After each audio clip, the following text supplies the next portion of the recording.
When I was 25 and a half, I started a podcast. The goal? To review some of the newest and latest movies, along with some other stuff. With the help of my guests, I was able to do this, but there were dark forces tampering with my podcast, and with me. They called it an improvised podcast for some reason. I eventually found help in the form of myself. Yes, the me from a universe where the movies I reviewed got delayed. Apparently, my podcast made it to his universe. I know now that it is my duty, for the good of that universe, nay, the multiverse, to keep recapping and reviewing these movies, to hold listeners over until they could eventually see the movies as they were made in their world. For some reason, they come out differently in my world, but it's kind of entertaining that way. My name is Steven Shinder, and this is Delayed Replay.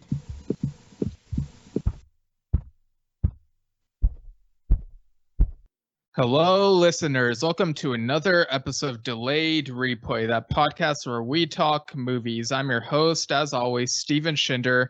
And if you've been listening to this show for the last good while, you know we've been recapping movies that got delayed in that other universe. But we've also been going through these like Space Jam sequels and spin-offs that apparently didn't come out in that other universe, but came out in ours. And so yeah, we're finally got to the last one of these. It's titled Skate Jam.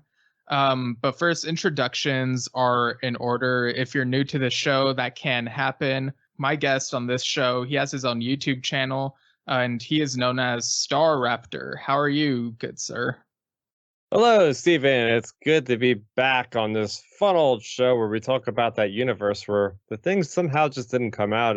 I guess there was some kind of pandemic. It sounds crazy, like this alternate universe where these people were literally inside their houses for like basically 2 years or something like that, and they had to wear a mask and everything else when they went outside. It just seemed bizarre, you know? Yeah, it's pretty wild. Like I've been keeping in touch with my other self. He says that some people like are still getting vaccinated, some aren't listening, which is kind of frustrating. But yeah, hopefully things go well over there. But in the meantime, we're kind of offering them a bit of respite with these recaps. Um, so yeah, like we said, we're talking Skate Jam, which in our universe came out about 2006. So like, if you're unfamiliar with the order of these movies, it was Space Jam, then Space Jam 2, and then Spy Jam, which had Jackie Chan, and then they did Looney Tunes Back in Action, and then Race Jam with Jeff Gordon, and then Skate Jam with Tony Hawk. And now like both our universes have Space Jam: A New Legacy. So I want to know, like, Starrapter, like, what have been your past experiences with like Looney Tunes and Space Jam movies, I guess?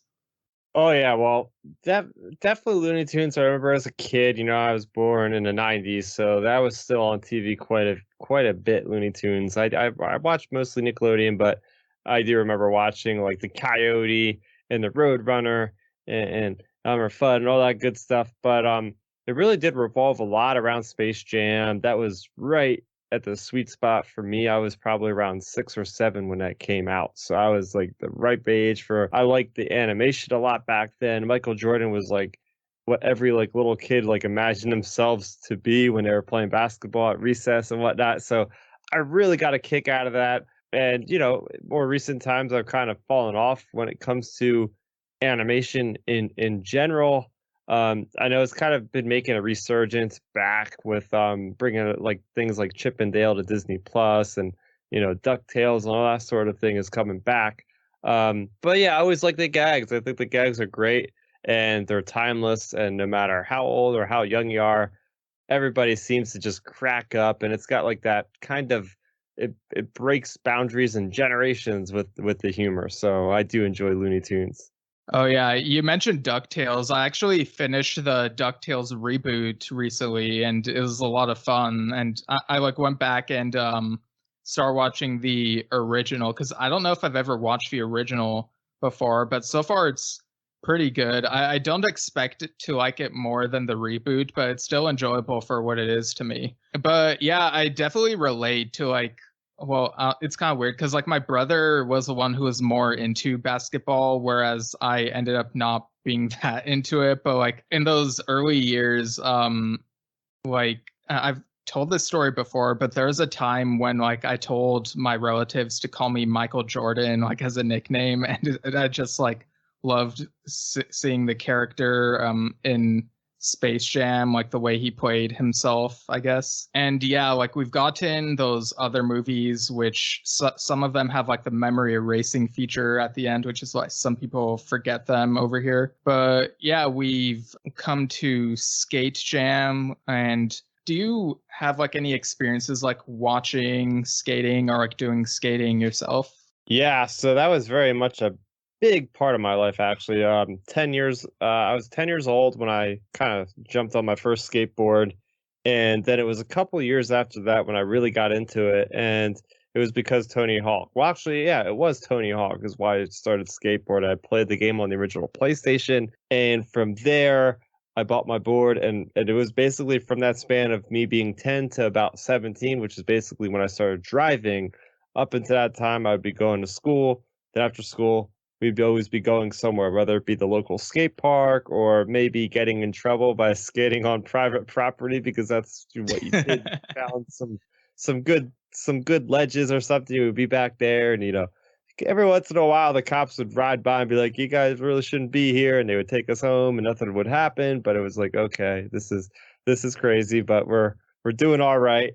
But yeah, no, skateboarding was a huge part of my life, and then in fact, with Tony Hawk, that also opened up my interest in music. I love the soundtracks. I think that's one of the big standouts for the games. Is it really gave like shine a spotlight on like alternative punk and metal music, which basically pivoted me into like being a drummer for several years. So yeah, if it wasn't for Tony Hawk, the video game, I don't even know if I would be doing podcasting because I'm sure that would have changed my interest in a lot of things if I didn't have that large part of my life because it really created like that culture. I met a lot of my friends that I still talk to this day by finding that they were also skating and stuff like that. So, oh yeah, definitely huge influence on me. And they came out with the skateboarding Tony Hawk remake for 1 and 2 last summer.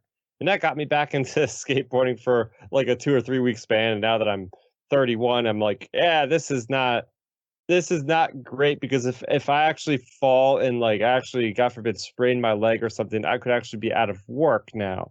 Back then, it didn't matter. I was just in school, yeah, whatever. Now I have to worry about sick time and taking off of work and unemployment if I break my elbow or something. So it's like, okay, I got to take it easy. But still, now I prefer to longboard instead, not so much doing kick flips and those sorts of things like I used to. Yeah, like as a kid, I'd see animated characters like skateboarding or like skating or biking or using a scooter or whatever. And me and my cousins like had a couple scooters, I think, and those were fun. But I wasn't like proficient at any of those things. But we also had like one of the Tony Hawk video games from like the late 90s or early 2000s. I don't know which one it was. I just remember you play as Tony Hawk, you're skateboarding in this like sort of empty, vacant place outside of these buildings, and like the music is pretty cool. But I remember also being kind of like creeped out by the fact that there are like no other people around. I don't know if you ever felt this, but like it's just so weird how empty it felt. Like it's just Tony Hawk and like nobody else was like in the area. Yeah. So they did address that eventually. What they ended up doing, one of the games called Tony Hawk Underground, actually had NPCs at one point. So they did fix that issue, but I mean, I'm sure back then, like technical things were a problem where they couldn't have more than a certain amount of polygons on the screen because we're dealing with tech from 20 years ago. And but yeah, no, I could see that. It's just a desolate wasteland wherever you go. Yeah, definitely. So yeah, that brings us to Skate Jam, and I'm sure we'll like touch upon our thoughts on Space Jam: A New Legacy later if we want. But first, here with Skate Jam, like we pretty much get, Tony Hawk. We get like this montage of like him doing like all these like neat tricks and like announcers like talking about like what he's doing and being like all impressed and stuff, and crowds are cheering. Like, what did you think of this opening sequence, kind of introducing people to him if they're not familiar with him already?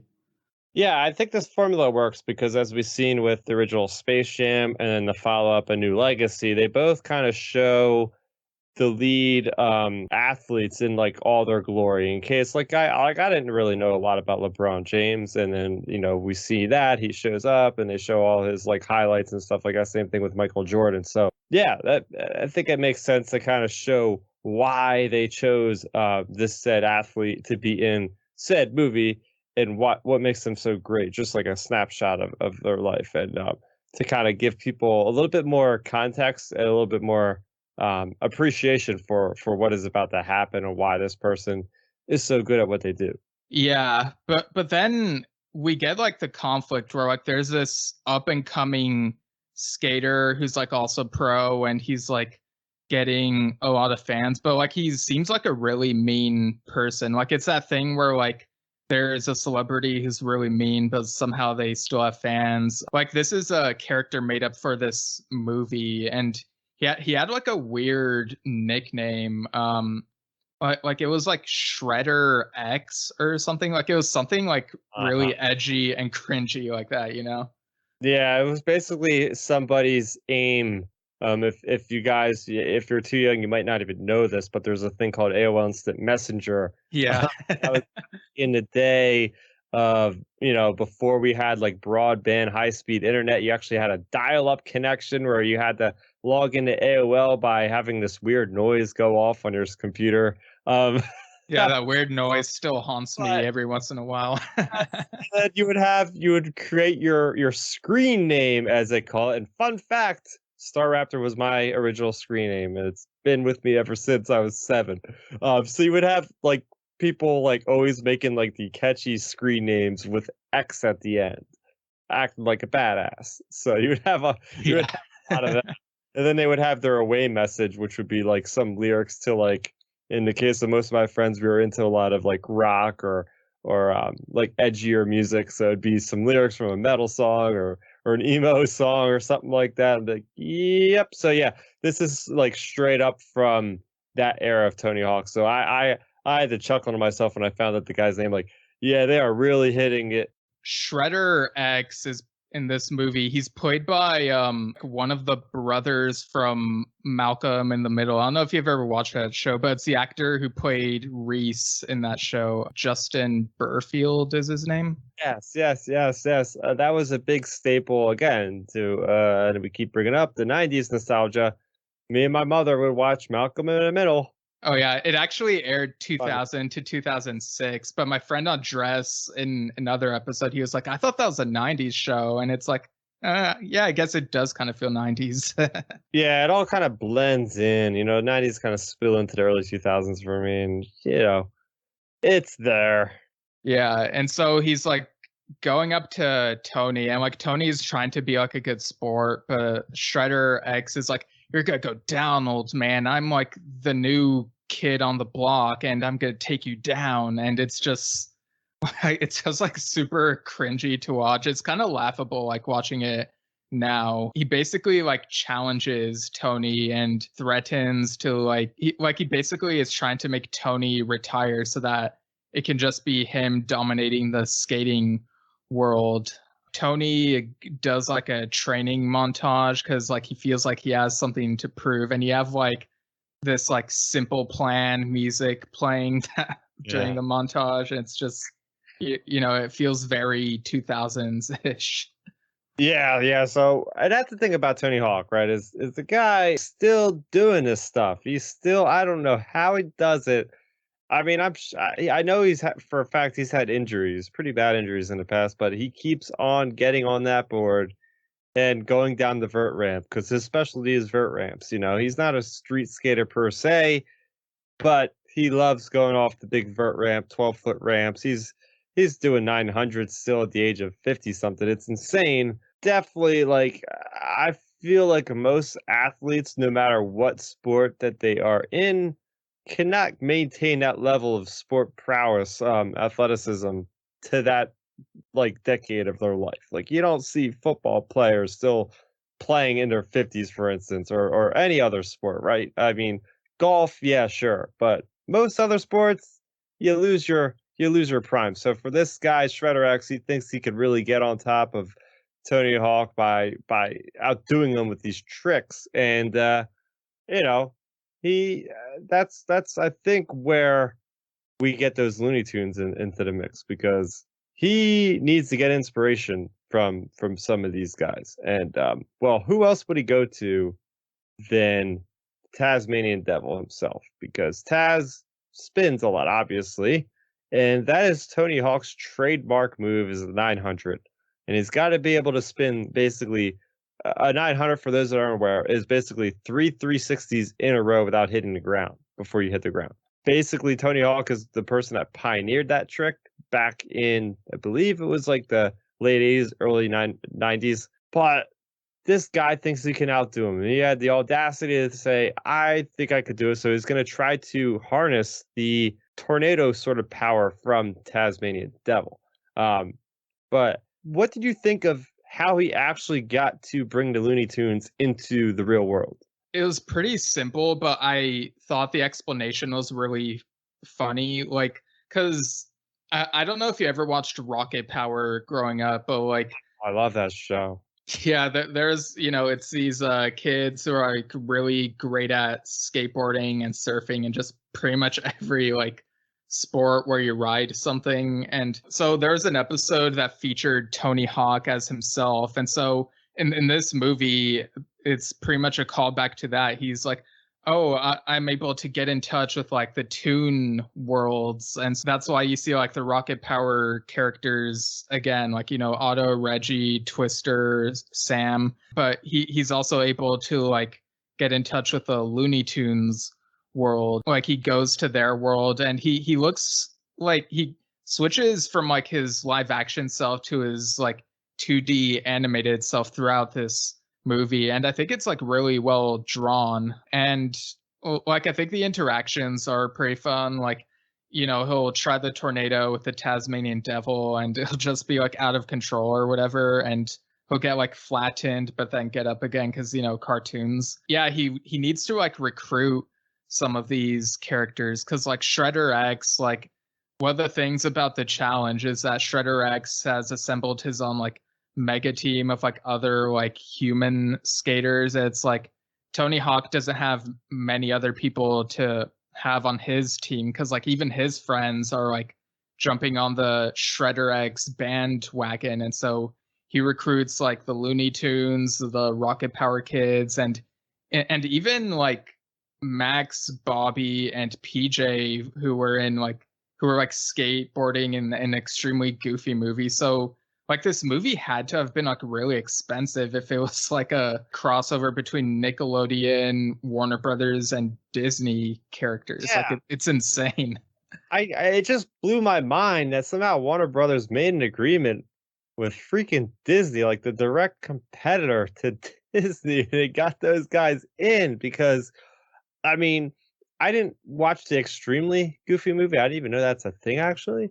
But when you were mentioning about my experience with Looney Tunes, my mind drifted to the Goofy movie. And I know they're completely different companies, but for whatever reason, I guess that movie made such a large impact on my life with like the whole like road trip and everything like that happened. I still have that VHS. Oh, yeah. There we go. VHS. Kids probably don't know what that is either. And I'm making myself sound older and older as I keep talking, but there you go. Yeah. But that was so cool about seeing Rocket Power, because, seeing Squid and all the other guys in there was just fantastic. I didn't know I needed that as much as when I seen it, because, again, I hadn't watched that show in years. So to see those guys show up in a movie that already has Tony Hawk and some of my favorite skaters. But then, like you mentioned, the way that they actually went back and forth from the animation to the live action And I appreciated that they took the turn to do this in like a 2D flat, like classic style rather than like the 3D animated. I did enjoy what the Looney Tunes looked like in the 3D with A New Legacy, but it was nice, like really honing in on the nostalgia by just using that traditional method. Like we said, they have like Goofy and some of those other characters in the mix, but there was like one that was kind of a blind spot for me. Like in the 90s, there was a cartoon called Street Sharks. Like me and my brother had a couple of toys of these characters when we were kids, but I don't remember watching this at all. But they're basically like these sharks that are like these anthropomorphic sharks that like skate or whatever. And so like having them in the mix, and like Shredder X has like somehow convinced them to be on his side. And it's like, I mean, I guess if you have sharks, like the filmmakers thought they need like the stereotypical villains to be sharks, regardless of what they were like in the show, which, I mean, I don't know. I guess they want to like balance out having like anime characters on both teams or something. Yeah. So it was really neat seeing how all this crossover started to happen. It did remind me a lot of what we've seen recently in A New Legacy when they bring in so many other different IP from the Warner Brothers stable of different creations. And what we see it even expand even more in this movie. Just like every action extreme sport person that you know, from Shaun White to Kelly Slater, the professional surfer, to this was awesome. They brought Ryan Nyquist in from the BMX dirt. They even had a reference to Dave Mira, who was the first person to ever do a double backflip on a BMX bike from around the time that Tony Hawk was a big name in the household. So they really pulled out all stops. So for a person like me that was always into all this stuff, I'm like, all right, I'm sold. Like, I don't care if this movie ends up like the plot being convoluted or anything.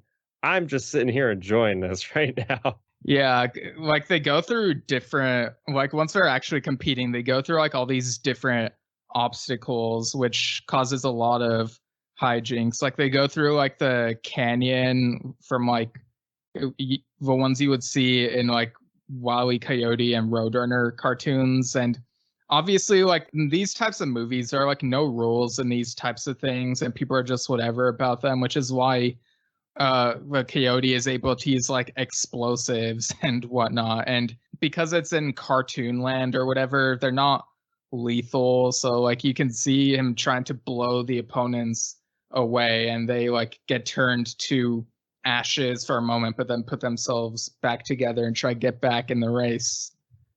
Yeah. This is kind of where the movie kind of lost me, because at this point it's just a lot of fanfare. There's a lot of awesome references that I keep making here, to nostalgia. And I'm just like, why are we even having this competition? Like, why does this even really matter at the end of things? It seems so small scale. It's like, oh, just two guys just having a competition amongst themselves. Like, at least in A New Legacy, the world was at risk of losing several people to being like inputted inside of a server. And with the original Space Jam, I believe it was like monsters that were going to use like Michael Jordan as like the permanent like attraction. He would never be able to leave. So there was definitely a lot of risk in both of those movies.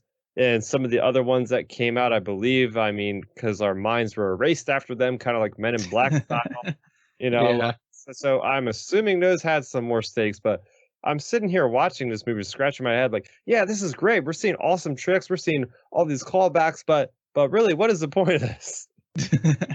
Yeah, and like the order of obstacles is kind of weird, because you would think that they would save the canyon for later, but they're like up front with it, and then after that they like skate through Chicago, which looks like relatively normal Chicago, but you have like Bugs and Daffy and other characters like on their skateboards and like using those like giant wooden hammer things to like smash the competition away as they skate through the streets of Chicago. And there's a moment where Daffy's like, weren't we here in the last movie? And Bugs was like, don't think about it too hard. And I just thought that was like a funny meta moment of like, yeah, they reuse ideas and they're aware of it, I guess. Yeah, yeah. And then we have, the different kind of helmet designs, which were interesting to say the least. I mean, it was pretty much like the blast shield from Star Wars, like with Luke, training with the training drone there. And so like, all right, you guys, the next competition here, you got to be able to do all these tricks blind. So you got to be able to just like feel with your feet. And I don't know, like I've never even tried to skateboard with my eyes closed because that just seems a little bit dangerous. But Yeah. it was definitely like that's where I was like on the edge of my seat because they're going down a street in Chicago. Like, what the heck is going on? It's just like, holy crap, they depend on their hearing. It's like almost like being Daredevil for a few minutes there, just like using your hearing to figure out where certain moving objects, cars, and stuff are at. So that was a nail biter for sure. Yeah, and Marvin the Martian, who like already has his own helmet, he's like, I came prepared, and he puts down like the blind shield or whatever it's called, and then immediately he like crashes into a lamppost, which was kind of funny. Yeah. And then we get into the part where they go to the forest, and there's a bomb that is set there, and it's like a sonic bomb. It's not gonna tear you to shreds or anything, but this thing will cause a little bit of a hearing loss if for a temporary amount of time.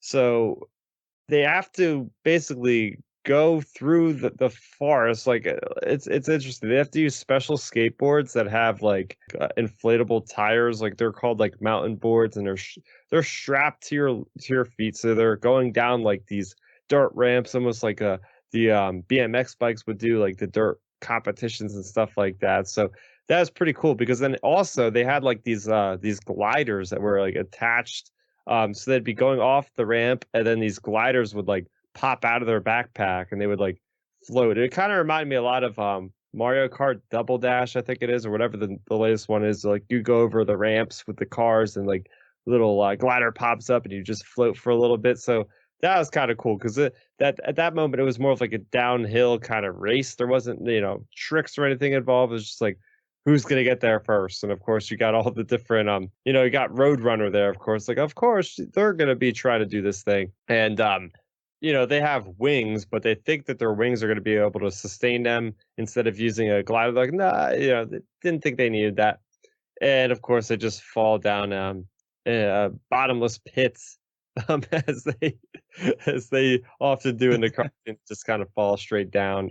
So that was like, okay, there we go, we got that one in. Yeah, and I mean all these like different tricks with like the hang glider stuff. Like Tony Hawk is pretty much like, man, all this stuff is really nuts. And then you got Goofy being like, who says you can't teach an old dog new tricks? I don't know if my impression sounded any good, but there you go. There's pretty much lots of chaos going on in these like racing thing. Admittedly, there are moments where the cartoon characters feel like they're kind of just there. Like some of them don't feel like fully formed. Like it kind of feels like they're just background. They're just there for like side cameos. I kind of compare it to what's it called? The Simpsons guy, the like crossover between Family Guy and The Simpsons, where like the Family Guy characters are like the point of view characters, and so they feel more fully formed, whereas the Simpsons characters feel like they're just kind of there. They're just background. It doesn't feel like they're actually characters in the crossover. Like, I don't know how to explain it, but I kind of got that vibe with some of the animated characters that made their way into this. I'm not sure if they could have avoided that or if that was just par for the course because they're cramming in so many characters. But what do you think?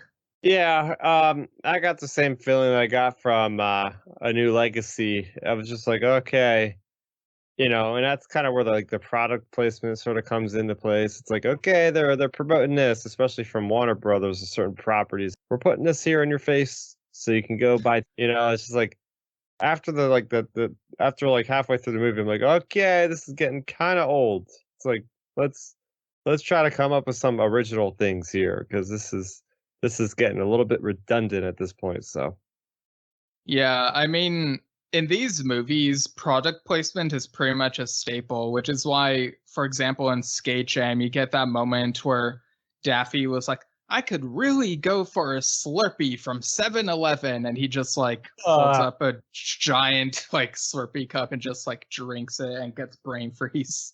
yeah, good old Slurpees, gotta love them. It's all the time with those things. But yeah, talking a little bit more about the overall action sequences in this movie. So it's really the three. You have that big moment in Chicago. You got the moment in the forest, and then there's that whole gag with the cheese that I found actually kind of hilarious when they're stopping. This is like a little intermission, between the traveling and all that, and it's just they're skateboarding. It's Tony Hawk, and he got a bunch of his friends. They're hanging out, and in walks the people from Jackass. You got Chris Pontius, and you got the good old Bam Margera, and it's like that trio guys. They're all hanging out, and they're like, "Hey, let's see how much of this like cheese in a can we could just eat at once. Like let's just see who could just eat the most of the stuff, and like try to get one can, like the entire can, in just and digest it at once." And it was just so sickening, but it just was hilarious to me. I don't know. It was like so far out of left field. Like it had nothing to do with anything else. It was like, why is this happening? But then again, it's Jackass, which is like a staple in like the 90s, and of course Tony Hawk is there, and he's doing his best, and that was funny for me. This movie's pretty much my only experience with Jackass, because like whenever I saw commercials for it, I was like, yeah, that doesn't seem like my cup of tea. But I did think it was funny that when they were like eating the like spray cans of cheese, Bobby from the Goofy movies is like, yeah, now you're talking my language, cheddar, and he just like squeezes a cheese out of the can into his mouth and like joins in on that whole thing.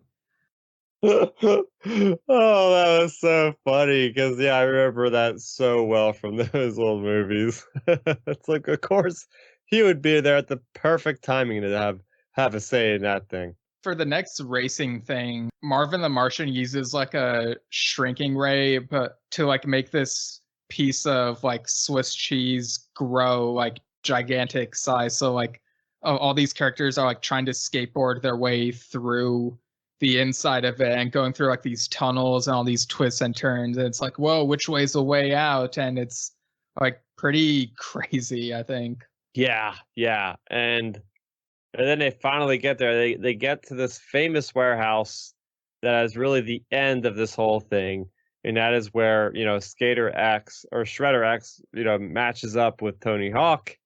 But this warehouse, for those of you that aren't familiar, if anybody has ever played the original Tony Hawk or Tony Hawk Remake 1 and 2, that is the first level of the game. So there's all different kind of things around this level. You have the skate letters that are scattered around. You have the secret room, which has the secret tape. You have the different boxes that you have to knock over. All 5 of the boxes scattered throughout the level. You have the rails on the middle part. Then you have like certain gaps you have to jump to also get the different symbols of I forget what those were. Oh, the spray cans as well. So they actually replicated this thing perfectly in real life somehow, which was mind blowing to me. It was like, holy crap! Like they actually digitized like certain items. I mean, it shouldn't have been that surprising though, since like obviously there's like animated characters in the movie alongside of live action counterparts. But it was like, holy crap, this is my childhood come to life. And it's like you actually have like the 2-minute timer on each skater. So each skater had to go down and do the maximum score. So basically, that's what the original Tony Hawks were. Is you had all these challenges you could do. Some of them were requiring you to get like a score of 50,000 for bronze, and silver's like 200,000, and gold's like 500,000. So that's what they were trying to basically do. It's like each skater had 3 shots, and they would alternate. First skater, 2 minutes, then it would go to the other skater 2 minutes, and you would get like an average score out of those 3 heats, basically. So it's pretty tight because you had them going neck and neck. Like Tony Hawk would do his first heat, he would do really well. Then Shredder X would be pulling ahead by a little bit. So it was actually pretty nail biting because you got down to that last heat for each of them, and this is where they had to really pull out all stops. And at this point, you have Skater X. He got mentored by Tasmanian Devil Taz himself to be able to pull off a 1080. He was able to harness that speed, that tornado, to be able to pull a 1080, which is just a little bit better than the Tony Hawk's classic 900. And he actually lands the 1080. He actually lands it on the vert ramp, and so it looks like all hope is lost for Tony. And somehow Tony manages to do a 1280, which is one step higher than a 1080. Or is it a 1260? I don't know, because nobody's ever actually done it. So that was insane. Like nobody knew this whole time that Tony actually had been practicing this move. It's crazy because then he actually revealed how he actually landed this thing, because he had a little bit of help from somebody else on the Looney Tunes cast of characters, and I just couldn't figure out at that moment, like, who is it gonna be? The anticipation is killing me, because they had a whole moment like that in A New Legacy. They're like, at intermission, they're all like, "Hey, we got Michael Jordan to help us out," and they're like, "That's Michael B. Jordan. Where's Michael Jordan?" Cracks me up. Like they actually pulled that. Yeah, that was the one joke I was hoping they'd have in the whole movie, and it just checked off that box for me. No, I got totally blindsided by it. I should have thought of that, but I got blindsided by it. It turned out that there's actually a cousin of Tasmanian Devil that nobody knew about. It's in like one episode in the background or something, that you would have to like pause it and find this like duplicate character that was never actually mentioned. I was like, whoa, they took such a deep cut on that one. Holy crap. That was one that I wasn't even aware of. Yeah, it makes sense though, because in Space Jam, there's like another bunny. There's a female bunny. They called this one the Tasmanian Angel or something, right? Yeah, that's it. Exactly. So there you go. It was the female like counterpart to Tasmanian Devil, and everybody went crazy because like this was a long-winded thing, and even though it was 2 minutes per heat, it felt like it was about 10 minutes. There was so much time. Like each second just weighed so heavy in this whole thing. Like obviously, it's a trope to make like a version of the character that's the other gender, and it's like, okay, that's fine. I mean, it kind of works for this scene, and it does feel a bit info dumpy, like, oh, there's this backstory that was not mentioned earlier. But then again, like these Jam movies are kind of like just straightforward and to the point and whatever. So I was fine with it, I guess. Yeah, it really is just a fine ending. It was fine. Like my whole problem with the movie really stems from the beginning. Again, I was saying before about, it doesn't seem like there's a whole lot of stakes. There's a whole lot of reasoning for doing this. It just seems like certain scenes played out just for the hell of it. Like, what was the point of that other than to get a couple laughs from the audience, Yeah, and admittedly, it was kind of funny how like Shredder X, when he lost, like they pretty much just dropped an organ on him, and that was it. Like they just walked away from him. But then you get like this funny cameo from professional skateboarder Rob Deerdick. Like he shows up, he's like, "Hey Tony, I'm here to help you out," and Tony's like, "Hey, you just missed the whole thing, man." And Rob is like, "Oh man, well, is it too late for me to advertise my show?" And he's like, "Oh no, go ahead." And Rob Deerdick is like, "Check out Robin Big on MTV this November," and like you see like a promo with like him and his friend Big in that MTV reality show from back in the day. I don't know if you've ever watched, but like I got nostalgia during that part, like rewatching it this time. Oh yeah, I used to love that show. It was great stuff there, and it's like, man, even at the end, they're still throwing my childhood at me. Or I wasn't really a child back then. I was more like a teen when that show was on MTV. Back when MTV still actually had reality, or well, I don't even know what's on MTV anymore. It was some reality, and who knows what's on there now. Yeah, what's funny is this episode will be coming out just a day short of the 40th anniversary of MTV, and it's like, yeah, like what happened? Like they started out with music videos, you know, start with "Video Killed the Radio Star" by the Buggles, and then like years later it became mainly reality TV, and well, like there were a couple shows I liked, like Robin Big and its spinoff, Rob Dyrdek's Fantasy Factory. But like these past several years, like I've had no idea what's on MTV. I've like fallen off of it. I know there was like a Spider-Man cartoon in 2003 or something, but it's like, well, what happened? Is there still music on this channel? Like I don't even know anymore. Yeah, that would have been how I actually find out like all my bands. It was that and the Fuse channel. I'd be watching those, seeing good old music videos. Do people even make music videos anymore? Everything's just streaming, you know? It's just like I don't even know the music industry anymore. Yeah, you kind of have to like look for some on YouTube because I think there are still some modern bands that make music videos every once in a while. Like, what's this one band? I think it's called Go, if I remember correctly, and they have like some really good music videos. Oh, they're called OK Go. Okay. Oh, But yeah, so might be worth checking out. But getting back to this movie, yeah, they kind of wrap it up like neat and tidy, and like someone is like, "Okay, folks, let's all go back to our respective studios." Like it's a very meta thing, and Tony Hawk like Bugs gives Tony Hawk like the sort of memory erasing device, and then Tony Hawk turns to the audience and like uses it, and it's like if you blink, you'll remember, but if you don't, like you'll have to like watch the movie again. Um,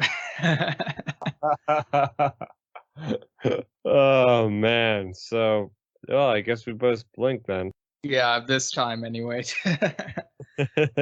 um, but yeah, it was interesting. Like I guess seeing Tony Hawk in this movie where he's in his mid to late 30s or whatever. But well, we'll talk about A New Legacy like right after, very briefly. But overall, what were your final thoughts and score out of 10 for Skate Jam? Yeah, so Skate Jam, I think it was fine. It's hard to like always rate something when you like so many bits of it, but know deep down that it might not be a great movie. Like it's like a guilt. It'll be like what would be called a guilty pleasure. It's like, yeah, I know the Right. mass populace is not gonna like this thing. I understand it's not that great, but it's like comfort food. Like I watch this, I get all the things that I love in this movie. So with that being said, I'm gonna give it a 7 out of 10. 7 kickflips. There you go. Nice. Yeah, I was actually also gonna give it a 7, like 7 out of 10 skateboards. Yeah, I agree. This does feel like a comfort food type of movie. Like it's very blatant. It's supposed to like hit you in the like childhood nostalgia feels. Like there's not a lot of depth to it.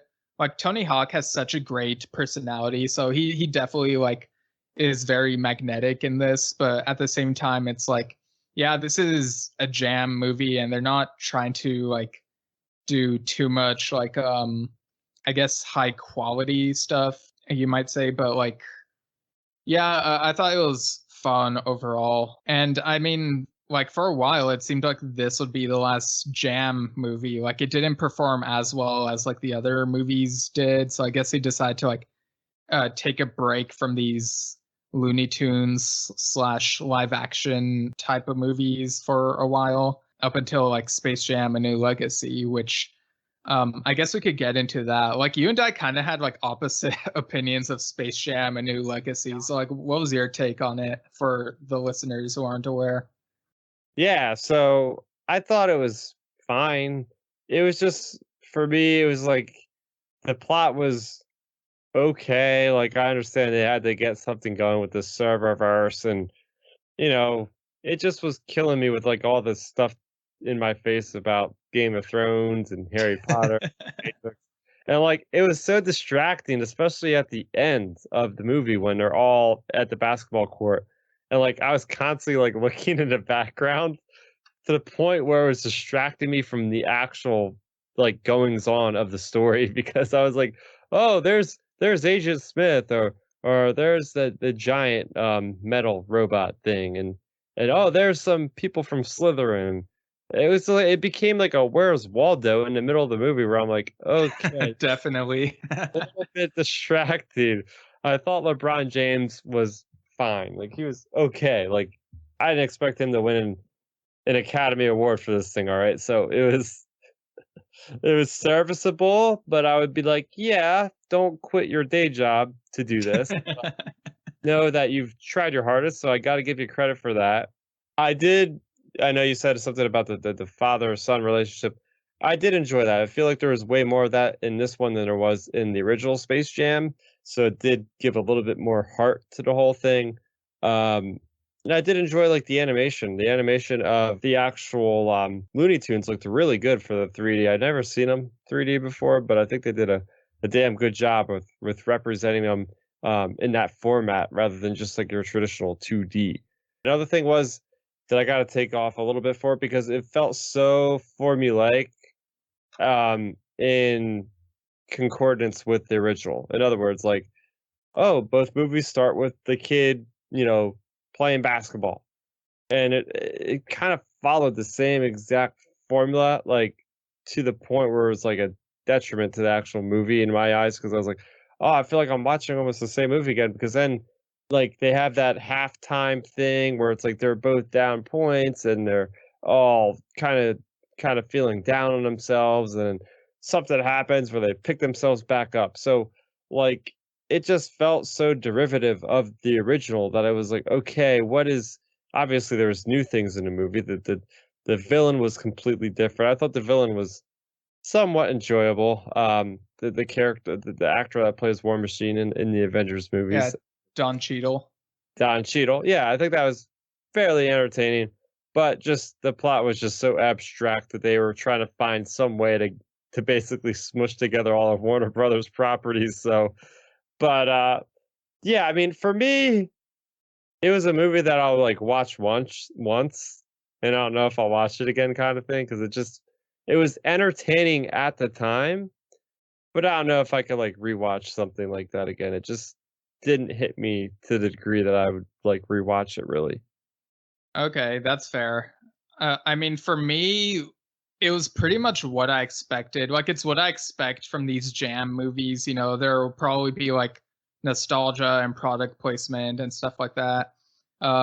Like the trailer looked very much like it was gonna be Ready Player One ish again, and so I was kind of, I guess, I was kind of digging how it looked as like a piece of mixed media art with the 2D and the 3D and the live action. I thought it all meshed pretty well. And I did get a kick out of like seeing like I know it is like self-advertising for Warner Brothers, but I did kind of get a kick out of seeing the Looney Tunes characters and all these like different Warner Brothers movie scenarios and all the characters and whatever.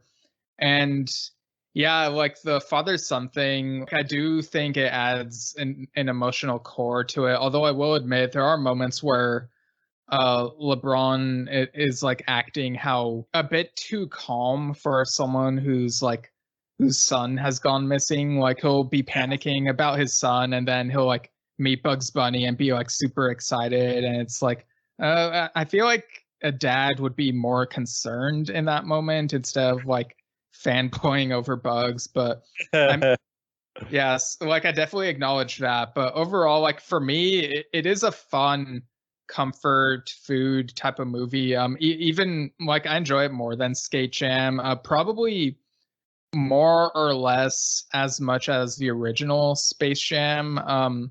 Like I would definitely watch this one again. Like I would watch A New Legacy again at some point. So I guess that's just like, you know, these movies like hit you and me differently, and that's just the nature of cinema. Like people are gonna have different reactions to this stuff, and it is what it is. There you go. It is subjective, and everybody's opinion is their own, and that's what's so great about it. Because sometimes having the discussions of why someone likes it besides the person that doesn't like it are the most interesting. As long as we keep it civil, of course. That's Yeah. interesting discussions happen, I think. Yeah, the power of friendship and podcasting or something. I know this is off topic, but recently it was your birthday, Starrapter. How'd that go? What'd you end up doing? Oh yeah. Thanks for bringing that up. It was exhausting, but really, really fun at the same time. If that makes any sense. So, I took 2 days off of work, and I live in New Jersey. We have a Six Flags Great Adventure theme park over here, which has some of the raddest rides you'll ever see anywhere or ever ride anywhere. So I went there, and well, there was like basically almost no waits on any of the rides. Even the brand new one, the Jersey Devil that just opened up like this year, basically had like a 10-minute wait ride.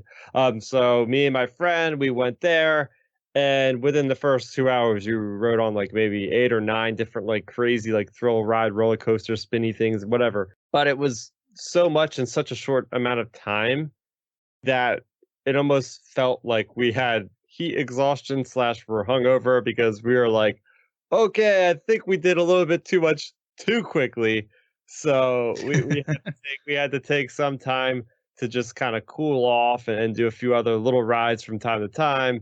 And it was like 90 something degree. It was about 90 degrees, so we had to hydrate as well. But towards the end of that, and you had seen the pictures and videos, I think.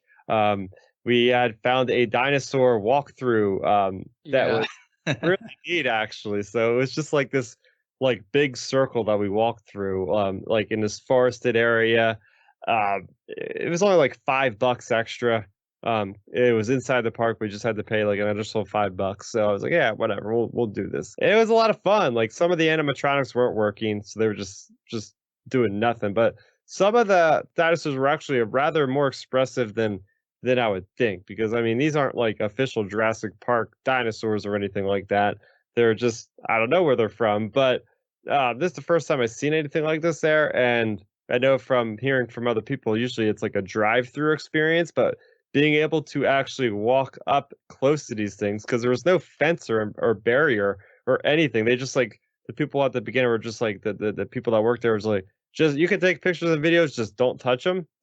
But you could get your head like right near these things and be like, this would be like what it is if a dinosaur got near me, because you're just standing right in front of a T-Rex. But see, the scale of this thing is freaking crazy. Like it was like, holy crap! Like seeing the raptors there, and they had the feathers on them, so they're more like the realistic version. I was like, I would just be like, I don't know how I'd react to something like that, other than just like having a heart attack, because oh my god, those things were terrifying. That was really cool. Did this Six Flags also have like Looney Tunes stuff? Oh yeah, it did. So the Six Flags is really cool because obviously Warner Brothers owns them. So they have like most of their stuff is DC, so it's really neat. Like if you're a fan of DC, you go there, you got a Green Lantern ride, you have a Superman ride, you have a Batman ride, you got a Wonder Woman ride, which is a newer one. Really cool ride that we went on was the Justice League Battle for Metropolis, and it's almost like a Disney World ride where it's really a lot of animatronics. You get different kind of 3D glasses you put on. You go into this cart. It's got a blaster on it. Kind of reminds me of like the Toy Story game or whatever, the Buzz Lightyear game. Um, so it was really cool because that I had never been on that ride before, and it like stops in front of certain screens, and it's a simulator at the same time. So you feel like the wind hitting your face as if you're actually moving like in a city and you're trying to take out like Lex Luthor's goons and his machines and like the inmates that got out of Arkham Asylum. And there's like a little score counter that's going on. So the whole time you're fighting against your buddies that are also in the same cart, and you're trying to see who gets the most score. But that was a heck of a lot of fun. But yes, they do have like different Looney Tune rides. Like they have like a lot of the Looney Tune rides I notice are like the themed rides in the kid area part of the park. It's a big park. They have all the different little districts and stuff like the Movie Town and the Frontierland and all that kind of thing. So yeah, it's very much, you know, merch everywhere. They would have like the characters walking, the Looney Tune characters and the big costumes walking around, stuff like that. So, oh yeah, pretty cool, pretty cool. When I went to Six Flags Magic Mountain a few times as a kid, I would always go to the Looney Tunes land, the one that's here in California somewhere. But yeah, I've never been to like the bigger rides because like I wasn't like old enough at the time. So maybe someday. But yeah, Six Flags is pretty cool. Sounds like you had a lot of fun. Yeah, and then the next day, down the shore, there's a water park. So we were there as well. Nice. It was like 2 days of like getting my brain rattled around in my skull from the slides I was going down to the roller coasters I was spinning around on. I was like, all right, I am done, and I'm gonna get a really good sleep tonight or yesterday. In fact, that was. But yeah, yeah, a lot of fun, but also exhausting. Kind of the same feeling I get when I go to Star Wars Celebration. It's like you got all that excitement, you got that going like 8 hours a day for 3 4 days, and the last day you're just like a zombie. You're drained. All the excitement is takes its toll on you after a while, and then you have to pay the price. Oh yeah, I mean Celebration last year was like very exhausting, but it was a lot of good stuff. Oh yeah, we Yeah. got all that great stuff at Celebration last year. It was like all that content with the Mandalorian season 2, all that stuff with the Bad Batch, stuff with like Yeah. the Star Wars Squadrons game. Ah man, I missed 2020 Celebration so much. Yeah. And so yeah, I guess we'll just wind stuff down now. So thanks for joining again, Starrapter. Where can people find your stuff? Oh, of course. Thanks for having me, Steven. It's always a blast doing these. There's always so much to talk about with all these movies that are coming out. You can find me primarily on YouTube at youtube.com/Starrapter. There I talk a lot about movie reviews as well as lots of Star Wars is usually the primary interest that I like to dabble in over there. And I also do have a Star Wars weekly podcast called Outer Rim Transmission. Me, Ben, and Milton every Friday around 9 o'clock Eastern. You guys can catch us on my YouTube channel, the same one, as we talk for about an hour and a half to 2 hours per week on the news, on whatever new show like Bad Batch is running. We review those episodes. And then it's available for everybody to download on whatever podcast app you prefer, Apple Podcasts, Google Podcasts, all that good stuff. So you can find that one again at Outer Rim Transmission that goes weekly. But thank you so much for this. It's always been fun. Oh yeah, definitely. And people can find me at Steven Shinder on Instagram and Twitter, Steven Shinder Storytelling on Facebook. You can find info on my book, Lemons Will Make Rain, over at stevenshinder.com. Still in the process of revising the next book, so keep an eye out for more info on that whenever it comes out. Like me, my dad recently launched a podcast called Yes Shift. It's all one word, YESSHIFT. Where we talk about the progressive rock band Yes, which has been around since 1968. I think we're coming out with a sort of MTV inspired episode really soon. So there's that, and also lots of other fun topics to talk about there. I was also on IPC talking about Zack Snyder's Justice League, mainly the second half. So check that out. And also a shout out to a friend of mine, Jesse Bennett, who just launched his podcast, a question/possible answer, where he and his friend Phil talk about questions and what if scenarios they have for movies they've watched. Their first episode is on the Star Wars prequels. That was fun to listen to. So you can find that over on anchor.fm. And I'll link it in the show notes along with the other stuff. And yeah, if you want to email Delayed Replay, you can email delayedreplaypodcast@gmail.com. Let us know what you think about any movie, I guess. All right, and next episode, I think it's gonna be Sing 2. Yeah, we'll get back to talking about recent-ish movies. But without further delay, have a good day.